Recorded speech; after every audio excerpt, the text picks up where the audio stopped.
Salut à tous, c'est FC Campania, j'espère que vous allez bien. On se retrouve pour le débrief du match entre le FC Barcelone qui affrontait le Rayo Vallecano à l'extérieur. C'est un match qui a été très dur.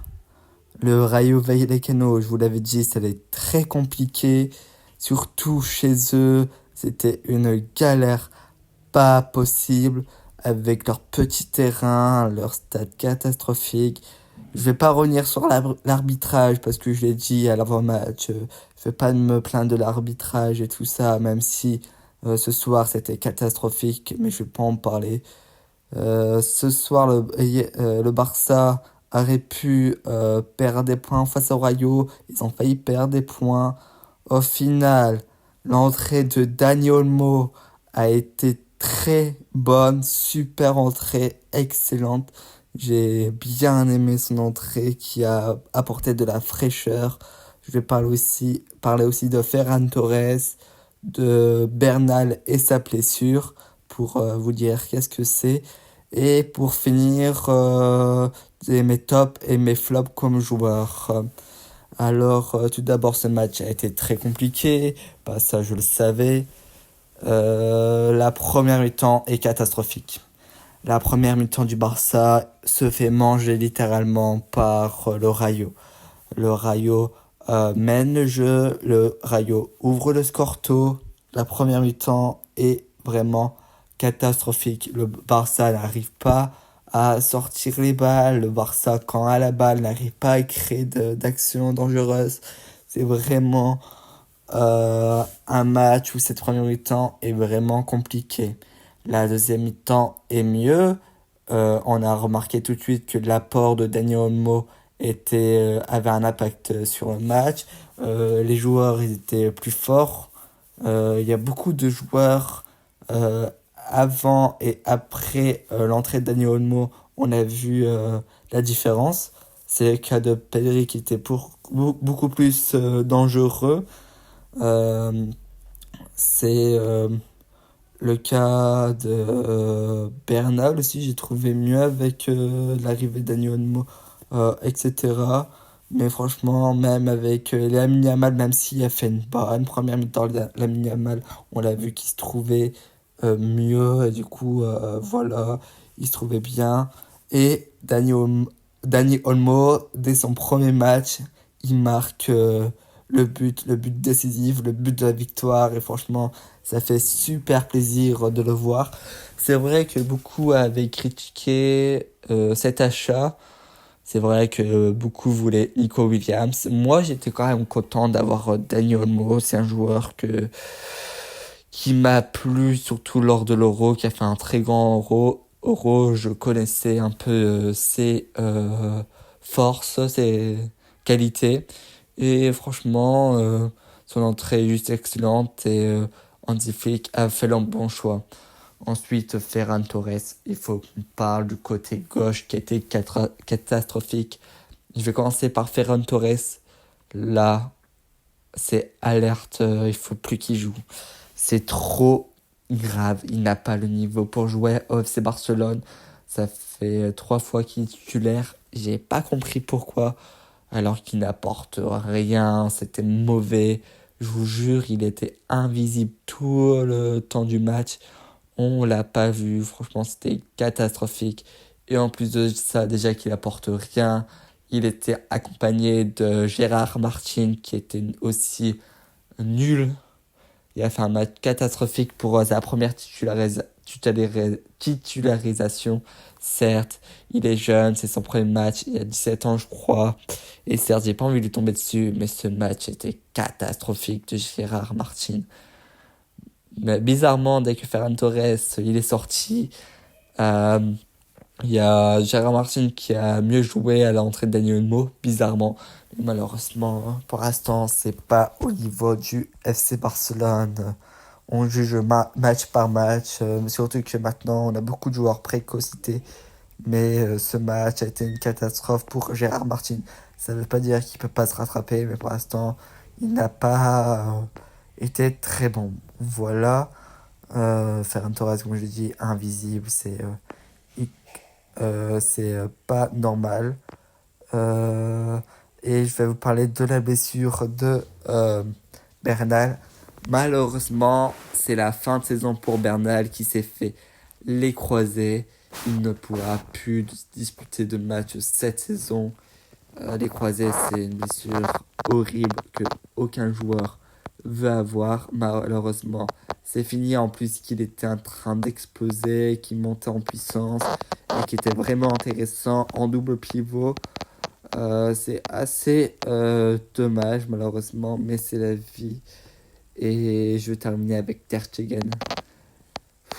Plus les matchs passent, plus je suis fatigué. Il n'est pas serein dans ses cages. Le but qu'il se prend, il peut faire mieux. Même si, il est un peu... il y a un joueur qui peut le gêner un petit peu. Mais voilà, c'est sur son premier poteau. Même ça, c'est compliqué pour Ter Stegen. Sans oublier les relances catastrophiques qui a fait que le Rayo aurait pu mettre un deuxième but. Il est pas serein. Encore un match moyen de Ter Stegen. Et ça commence à devenir très inquiétant. Euh, Évidemment, il faut une bonne attaque, mais il faut aussi une bonne défense. Et si ton gardien n'est pas assez rassurant, c'est compliqué de gagner des titres. Et ça devient très fatigant. Moi, je sais pas qui sera son remplaçant parce que voilà, il commence à venir en fin de carrière. Là, il s'avance petit à petit vers la fin. Mais là, Ter Stegen, c'est pas assez pour jouer au Barça.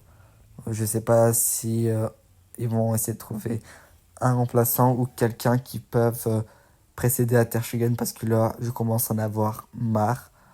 Je vais parler de mes tops et mes flops. Je vais commencer par mes tops. En premier, évidemment, Dani Olmo. C'est lui qui fait renverser la situation du match. C'est lui qui donne un second souffle à FC Barcelone. Il crée du jeu direct. On voit que il est dedans sur ses 4 premiers ballons. Il est dangereux. Il y a un tir aux 30 mètres qui touche la barre. Il provoque un penalty. Il aurait pu avoir penalty, mais voilà. Euh, il est buteur. Vraiment, ses 4 premiers touches sont vraiment incroyables. Il montre vraiment du danger. Il y a un dribble qui élimine un joueur et tout. Franchement, super entrée. Ses débuts sont réussis pour Dani Olmo. En deuxième joueur, je mettrais Lamine Yamal. Toujours percutant, toujours équilibrant. Certes, il a perdu quelques ballons. Oui, bon, voilà. Son match est encore une fois réussi. Ça devient une habitude à 17 ans. C'est encore très bizarre et c'est pas censé être normal. Mais il est vraiment très fort, ce jeune. Je pense que vu son niveau actuel, il peut avoir une bonne carrière. Évidemment, je peux pas prédire l'avenir, on verra bien. Mais là, qu'est-ce qu'il nous montre? Ces moments incroyables. Sa première mi-temps était vraiment bonne alors que les autres ils étaient en dessous. Et même sa deuxième est encore mieux. Avec la connexion d'Ani Olmo surtout. Franchement, superbe match. En plus, il est passeur décisif pour Dani Olmo du pied droit. Et Dani Olmo qui met un but du pied gauche un peu inédit. Mais voilà. Euh, Superbe match encore une fois de lui. J'ai bien aimé Rafinha disponible. On l'a vu dès qu'il était à gauche encore une fois. Et qu'il est vraiment dangereux. Il peut ce soir être 2 fois passeur décisif. Une fois avec Lewandowski qui pouvait juste mettre un plat du pied. Bah, c'est pas vraiment un plat du pied, mais voilà, il pouvait la mettre au fond. Il y avait une superbe passe, malheureusement, Lewandowski la loupe. Et la passe décisive pour Pedri, yes, enfin Pedri qui marque. C'est incroyable. Pedri qui marque un but, c'est juste inédit. Je me suis dit à tout moment il va faire une passe et tout, il va se trouver le joueur le mieux placé que lui. Mais enfin il tire. Et enfin parce qu'il y en a marre du Pedri qui à chaque fois peut tirer, au final fait une passe. Et du coup ça détruit une occasion de but. Cette fois-ci il marque. Surtout qu'en plus le ballon reste collé à son pied, ça c'est magique. Et le but n'est pas incroyable, mais voilà. Simple, efficace et ça marche. Et pour mes flops, en premier, je vais mettre Ferran Torres. Cataclysmique, invisible. Il sert à rien. tout simplement fatigant. En deuxième, je vais mettre Gérard Martin. Voilà, le côté gauche, de toute façon, était nul. Il s'est fait encore une fois dépasser. Il s'est fait dépasser sur son côté. Il pouvait rien faire. Le but vient de son côté en plus. Voilà. Je mettrai en troisième Ter Stegen qui, voilà, beaucoup de mauvais choix, de relance, qui ne défend pas très bien sur son premier poteau, c'est fatigant, il répète les mêmes erreurs, chaque match est fatigant, à chaque fois il se prend un but, et voilà. Et j'ai trouvé Jules Koundé assez moyen dans ce match. C'est vraiment un match mauvais de Jules Koundé. Beaucoup de fois, il s'est pris de vitesse lui aussi. Il a eu du mal sur ce match. Alors oui, je remets pas en cause. C'est un très bon joueur depuis le début de saison. Il est vraiment fort et depuis l'année dernière, il est vraiment bon en latéral droit. Mais aujourd'hui, il a pris l'eau. C'était très compliqué. Des relances même très approximative. Euh, il était en dessous par rapport à ses dernières prestations. J'en veux pas personnellement parce que je sais que des gros matchs, il va en faire encore plein. Et j'ai confiance à Jules Koundé. Mais ce soir, ça a été très moyen. Et du coup, voilà. Sinon, dans l'ensemble, Barça qui gagne 3 matchs sur 3 avec des déplacements, des matchs très compliqués depuis le début de cette saison. Le Barça est premier provisoirement. Le Barça qui est la seule équipe qui a gagné ces 3 matchs normalement. Et ça fait du bien de voir un Barça qui marche bien. Hansi Flick qui a vu qu'il y avait un problème de compo direct à la mi-temps, qui a sorti Ferran Torres et qui a vu qu'il s'est trompé lors de son choix. Et ça, j'ai bien aimé. Euh, voilà, le Barça euh, enchaîne bien, même quand c'est compliqué. Le Barça gagne et c'est le principal. Et juste un petit point sur Robert Lewandowski que j'ai pas super bien aimé. C'était assez moyen son match. Il devait lui accorder un but, mais bon, il y a eu une refus pour une fois de Jules Koundé qui est pour moi un peu abusé. Mais bon, voilà. Mais sinon, on l'a pas beaucoup vu non plus, Lewandowski, lors de ce match. C'était un match très compliqué. Merci d'avoir suivi ce débrief.